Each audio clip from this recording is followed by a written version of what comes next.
Hey guys, welcome back to another video. Before we start, don't forget to leave a like and subscribe, and as well as that, comment down below, I subscribed, and you'll be entered in our monthly shoutout giveaway. On today's video, we will be looking at why Chumlee is an idiot. Ever since the success of Pawn Stars, the actual business that made the show possible has been pushed aside like an unwanted stepchild.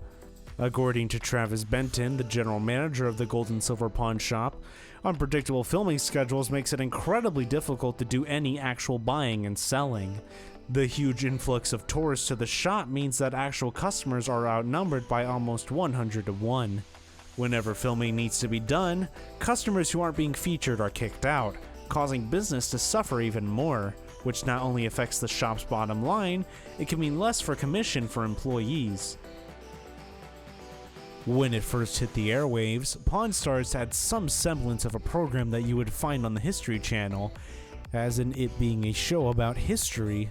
A seller would come in with a historical item, and Rick would explain its significance in history, thus giving it a fascinating history lesson.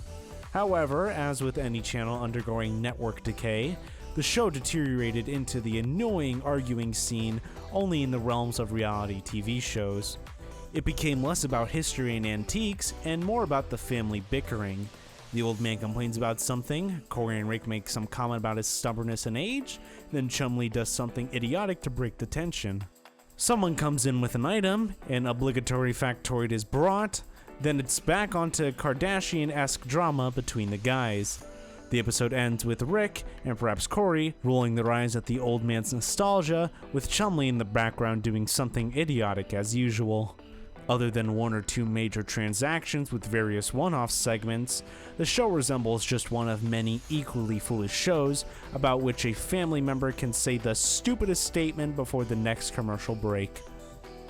Chumlee, the adorable dimwit of the show, has proven to be a fan favorite, but recently that image was shattered when his home was raided earlier this year in March, with enough drugs and weapons found to put Scarface to shame.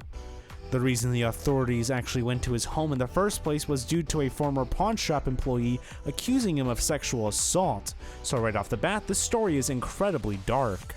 The police seized marijuana, methamphetamine, and various other drugs in such great amounts they suspected him of being a dealer. They also found 12 guns and a chum room where they found a dancing pole and a bag of white powdery substance.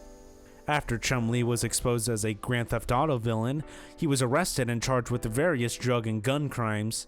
Chumlee took a plea deal in May, which allowed him to remain out of prison with 3 years probation, leaving him with plenty of time to chum, hopefully drug-free this time. The effects of this scandal were clearly felt, or at least we assume they were, since History Channel has remained completely mute about the ordeal.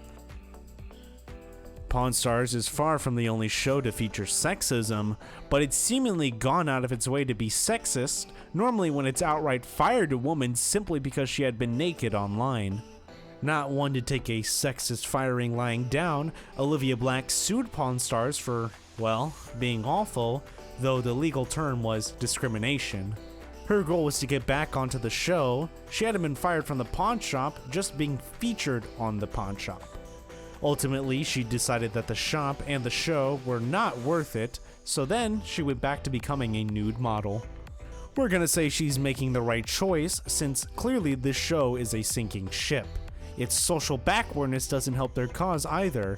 There are plenty more accepting pawn shops where people can get good money for their vintage music boxes or whatever they want to pawn.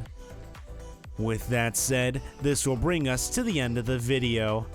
If you enjoyed this video, once again, be sure to leave a like and subscribe, and as well as that, comment down below saying I subscribed, and again, you'll be entered in our monthly shoutout giveaway.